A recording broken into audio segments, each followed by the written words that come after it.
Team, it is that time of year. Happy New Year. We're starting off the year strong.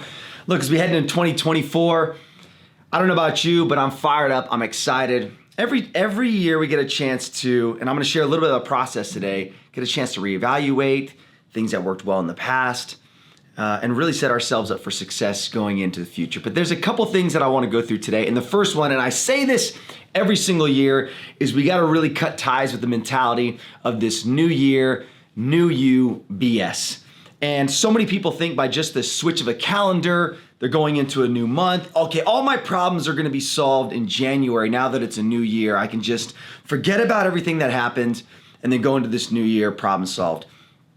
And you and I both know that's not the case. That's not how change works. The only things that change is when we change. We change when we do the work to make the change. And so today I want to keep it very simple in terms of some new perspectives, some different outlooks as you head into this year, some things that I do that help me evaluate what's working, what's not working for me. And at the highest level, whenever I look at going into a new year and I assess quarterly, I look at 4 categories. And the first category is health. I start with health. You know that quote, a person with their health has 1,000 wishes. A person without their health only has one, and that's just to be healthy. And you can do nothing for anybody if you don't have your health. In 2023, I experienced a lot of different things with my own personal health, with family health, and it just woke me up in such a different way to focus on longevity in the health aspect. And so the first thing is that you really want to assess your health. Like, what are the things that you did really well last year? What are the maybe it's the habits. Maybe you didn't get the exact results that you got, but maybe you're building some really strong foundation and habits that are going to set you up for success. But start there. Start there by looking at saying, what are the qualities, characteristics, and things that I can do to improve my health, my happiness in that aspect. The second bucket that you're going to look at is your career or personal development. And I look at these two are very much in the same. I think as you develop more skills, increase your personal development, you give yourself more opportunities to do many things that you'd want in your career, be it in your own job right now or exploring new options. I mean, that's really what gives us the opportunity for more growth, is by gaining more skills. It's not just, I'm putting in my time. No, we got to add more skills. Like today more than ever, is from technology, from all the things that are happening in the world, we've got to develop our skills. So we look at that bucket second. The third bucket we look at is relationships. And I don't know what it is, turning 40 in 2023, I'm gonna be 41 this year. I think that's probably the biggest thing that I've been so invested in more than ever. And I've always had a huge aspects of relationships in my life, but knowing that, I'm not getting any younger, and statistically, I'm now past the halfway point in life. If the average is 76 years old for males in America, I'm like, man, I'm over halfway. I'm 40 years old. And so, we look at things from the average standpoint. And of course, anything can happen at any time. It could be tomorrow, it could be at 100. But the point is, we look at these averages and they kind of give us perspective in terms of, how we operate and navigate in the big picture of life. And that's been a big one for me. It's the relationships with my parents. It's the relationship with my wife. It's a relationship with my daughter. It's a relationship with my friends. And one of the things that I really focus on with relationship is quantifying all aspects. My daughter, will be 11 years old this year. So I look at, my gosh, I got like 8 more summers left before she's 18 years old. Look at the time spent with my parents. How often do I go visit them, spend with them?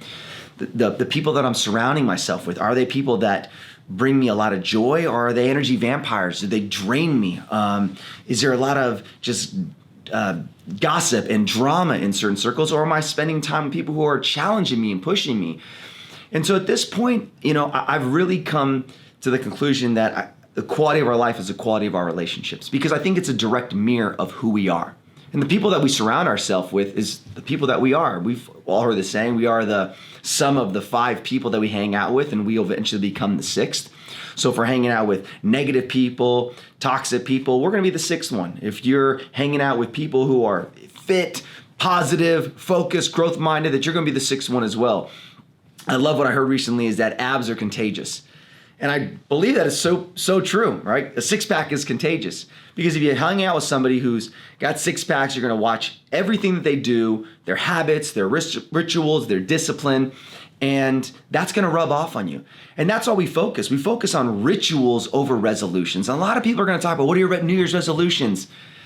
Resolutions doesn't happen unless we change the rituals. Like, we got to change the software if we want to change the hardware. And our body is the hardware, our mindset is the hardware, the things that we have in our life, the people in our life, that's all hardware stuff, but it's a byproduct of our thoughts, of our actions, of our emotions, of our habits. And so this is why we start at such a internal level. So I can go down a rabbit hole, and I will share many times in the huddle throughout the year, the importance, the dynamic of relationships in all aspects, because I think it's something that comes up a lot when I'm coaching people, be it on our team or athletes. That's such a level of skill that we're going to sharpen. That's a whole nother level of fitness, being able to communicate effectively and connect with people. And the last one that I look at is impact, is contribution, is service. I love it, Tony Robbins. I've said this so many times. I love this. One of my favorite quotes of his is, a life of living is a life of giving. So when we're giving more, we're living more. When we're in service to others, when we're making an impact, and now it's not always, we think first it's just about like, okay, money, donations. That's one aspect, but there's many ways to make impact. Your time, your expertise, your resources, your engagement with stuff. And this is a huge aspect when we look at kind of these pieces of the pie. Right? Our health, our personal development and career, our relationships, and the impact, the service that we can pay it forward to impacting other people's lives. So when you look at this year, don't look at it in just one aspect of, these are my resolutions, which is going to be the typical ones for most people. I want to lose 10 pounds. I want to make a couple extra bucks. Let's go a little bit deeper. That's what I'm challenging you guys to do here. And this is what we're going to focus on each of these huddles, is that how can we dive deeper? How can we demand a little bit more out of ourselves? How can we challenge ourselves? How can we ask ourselves the right questions? Because that's what it comes down to. We all want the right answers. We all want, hey, just give me the cheat sheet. Just tell me what it is. Just give me the answers, and yeah, I'll get it, I'll hold it. But the problem with that is we always revert back to our psychological standard. I would even say two things. We always revert back to our psychological and emotional standards. So you can give someone results fast, you can give someone the cheat sheet fast, but if they're not taught the formula on how to get there on their own, then when they lose those results, they're never going to know how to go back and get them. And that's the big part about where we want to focus from the ritual standpoint. When you've got strong rituals, when you've got strong habits, when you have such a strong foundation of your characteristics, you're in control of life. You're in the driver's seat of life. And so a couple things we want to focus on is when we go about asking ourselves the right questions. There's one simple thing that I do with business, and I also do with myself now all the time, is just to run a SWOT analysis of your life. So if there's anything, before you even write down the specific goals that you want this year and the habits that you're going to start in order to get to those goals, I want you to, probably much like you do in work, right? You assess in work, what's going to happen in the quarter, what's going to happen in the year. But we don't often do that same approach with our life. We say, oh no, that's different for work. This is our life. Like, this is our life. You're in the driver's seat of your life. There's nothing more important than that, of being in control, and especially of those four areas. So when we run a SWOT analysis, for those who don't know what it is, the S stands for strengths. You want to identify all of your strengths. What are all the things you're doing extremely well that you're like, hey, I just got to maintain these things. Or I got to maybe do them a little bit more, but these are the things that I'm doing really well. Maybe you're consistent, you're positive, you're an action taker, you're coachable. Whatever it is, write down all those things. And I love that in the SWOT analysis, you start with strengths because it empowers you. Like, hey, this is good. You're going to write down all your wins right off the bat. The W stands for your weaknesses. So what are all the areas that you're just not that strong in and you need to grow in? You need to put a little bit more time and attention and energy. Now, what I would suggest is run that SWOT analysis on those four categories. So when you're looking at your weaknesses, what are your weaknesses when it comes to your health, your relationships, your personal development, and your impact? So you can kind of have an understanding of the overall picture of our life, because that's pretty much what our life is on a day-to-day basis. It's our health, it's our job, personal development, growth, school, whatever we're in. It's the relationships that we're in every single day. And then it's our contribution to the world to make the world a better place, give back, have some impact. So identify those, because this is an area that you want to attack. The only way that things are going to change this year is if we attack our weaknesses. We maintain our strengths, we attack our weaknesses, and we got to have, that's a real gut check, because we got to have a real hard look in the mirror and say, these are the areas that I need to get better at, and these are the areas that I will devote more time and attention to. The O stands for opportunities. What are all the opportunities in your life? And some of these opportunities are resources that are in your life right now that you're just not taking advantage of. Maybe that's certain people, coaches, mentorships. Maybe your brother, your sister, a friend of yours is an expert or a financial advisor. You're not taking advantage of that opportunity to meet with them more. Maybe the opportunity where you live, parks, place close by, whatever the case is that can help you get to your goals. So you want to make a list of all of those opportunities or resources that you're not tapping into. And typically what happens is that, I know especially here in the Silicon Valley, is we do not lack resources. We may lack resourcefulness, but we do not lack resources. We got everything that you need. You got beaches, you got mountains, you've got technology. This is the hub. This is the hub of the world where you have absolutely everything at your disposal, but it's only as good as what you are going to be resourceful enough to use. And so that's where we look at the opportunities. And the last thing is threats. This is a big one, because you want to identify all of the threats, the traps that happen in your life. This may be your phone. Maybe your phone is a big threat because it's such a distraction to you. Every single time you pick it up and, oh, I got to check this. I got to check my social media. Oh, did something go off? Maybe that's a threat to you.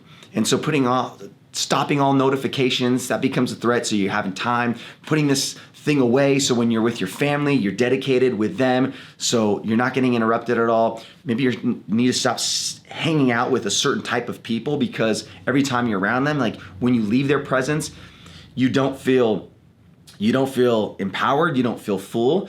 Maybe some of those threats are that you don't have boundaries set for yourself. So that's why you keep falling into these pitfalls and traps over and over and over. So when we can identify these threats, when we can identify these things, now when they happen, we can say, oh, this is a test. This is a challenge. I'm being trained for this right now. Perfect. Now that I've identified this is a threat, I know how to handle this situation when it happens. And so I think that's the best thing that we can do for ourselves. Is more so, I think a lot of typical new year, new me BS.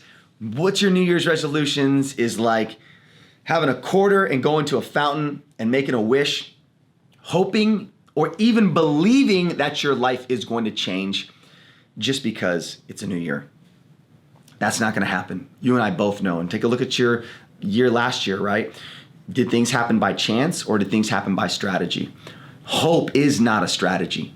Having an analysis, understanding and having introspection and having a plan of attack that you will operate on day after day, whether you like it or not, that's the definition of discipline. Doing the things you need to do, not based on how you're feeling in the moment, especially when you don't want to do it, is what's going to determine your success and everybody around you.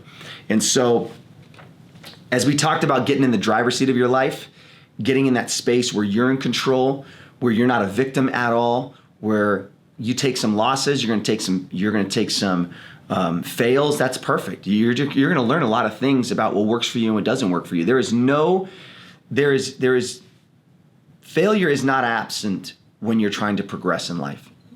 When you're progressing at all at any point in your life, you're going to have fails, you're going to have losses, but it's your ability to keep going and keep taking those over and over. I sound like the Rocky movie, but it's so dang true. Your ability to take hits and keep going and keep going. I won't do the monologue, but if you know it, then you know what I'm talking about. And so the last thing that I want to share with you is just kind of as we're getting in the right headspace, the holidays are behind us. We're getting our life in order, getting things dialed in. Let's get that internal world in order. Let's update the software so we can change the hardware in our life. We don't get the life we want. We get the life that we're willing to do the work for every single day. And I know every single one of you are game changers. You're action takers. You're on the turf or online doing hard stuff every single day. And anything worth doing is worth doing well, otherwise it would just be a waste of time. So this year, take a different approach, take a different strategy, look within, focus on rituals, not resolutions, so that you can have not just the best year of your life, you can have the best quarter of your life, the best month of your life, the best week of your life, but more than anything, have the best days of your life, day after day after day. I want nothing more than for you to win, for you to be fulfilled, for you to take ownership and massive action of your life. And I'm so fired up and grateful for the opportunity to be here to witness it all and serve you.